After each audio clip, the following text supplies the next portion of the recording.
What if we were to tell you that ancient people discovered how to build flying machines 15,000 years ago?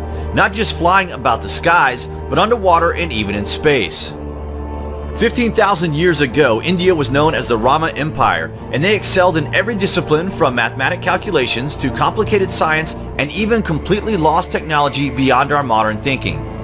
Today, a huge wealth of text and buildings still exist to back up their existence in India that testifies to the extremely advanced civilization that is said by these texts to go back over 36,000 years. This civilization was wiped out by the ancient cataclysm 12,000 years ago, but today, many secrets are being uncovered that we are told is nothing more than myth, but we think not. In 1923, blueprints were published using the Vedic text showing a flying machine called the Vimana from the Rama Empire 15,000 years ago and how it would fly. But there are pockets of evidence from around this time period suggesting that airships were designed and built in Europe as a direct result from this ancient information. Only now are we beginning to understand the ancient empire and their stunning achievements before the ancient cataclysm of 12,000 years ago, which ended their civilization. Wait till you hear this. Okay, so according to modern history, a couple of French guys first put humankind in the skies with the invention of the hot air balloon in 1780. This was followed 120 years later when the Wright brothers made their first successful flight using a gas-powered engine. This literally changed the modern world forever, but these were ancient inventions that we have only rediscovered in modern times. We know that sounds crazy to most people. We have been deliberately educated in such a way that makes us completely ignorant to ancient history. There are barriers in place stopping us from seeking the true history of the world and of humankind. Is this because of the trauma the human race suffered during the cataclysm? The old cliche that it's easier to move on than to remember the past. That is a possibility, you know. Anyway, Indian texts state that the Rama Empire over 15,000 years ago developed air flight and anti-gravity technology. The Indian Sanskrit epic tale handed down for generations called the Ramayana is an epic poem that may actually be an actual historical account of the ancient war between mighty beings elevated as hero gods. The Ramayana mentions numerous flying machines called Vimana, which rained fire upon the cities of the empires of the prehistoric Indian kingdom.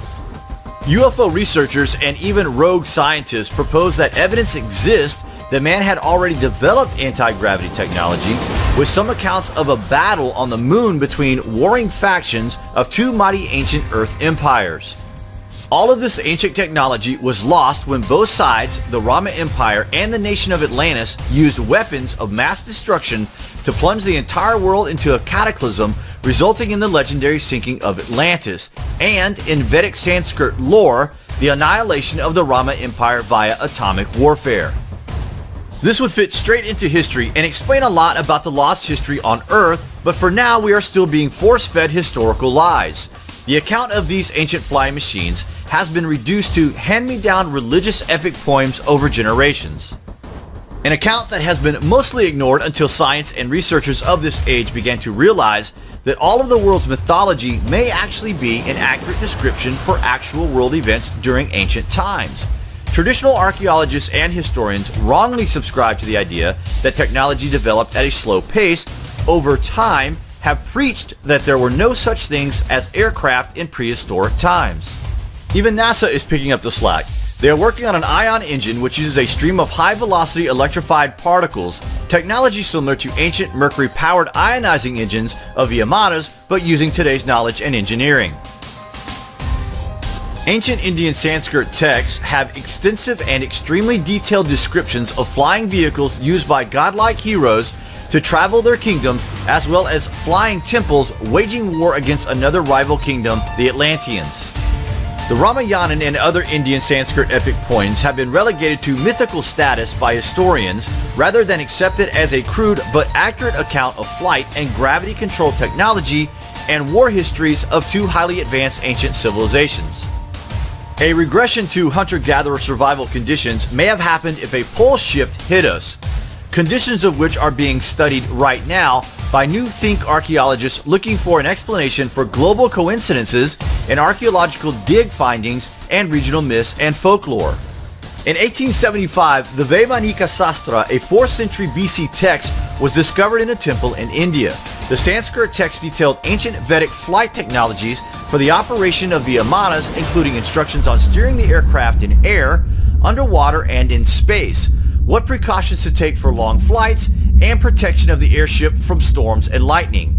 The Vaimanaka Sastra even details how to switch the drive back and forth from solar energy to anti-gravity flight power depending on flight conditions, containing 8 chapters with diagrams describing 3 types of Vimana aircraft, including working mechanisms that are not vulnerable to fire and never break down, plus all the 31 essential parts of an airship and 16 specifically forged materials from which they are constructed. The Vedic text was much sought after document even by the Nazis during their time. The Rama Empire aircraft vehicles are built and designed to absorb both light and heat as power source and for stealth flight. With the cataclysm sinking the Atlantis and wiping out the Rama Empire's major cities with atomic weapons, the world endured a few thousand years of post-apocalyptic Stone Age existence. We are slowly warming up to this idea as fact, and we may even one day uncover how to replicate this lost knowledge. We told you the truth may be stranger than you think. Thanks for watching, and remember, the ways by which we arrive at knowledge are hardly less wonderful than the discovery of these things themselves.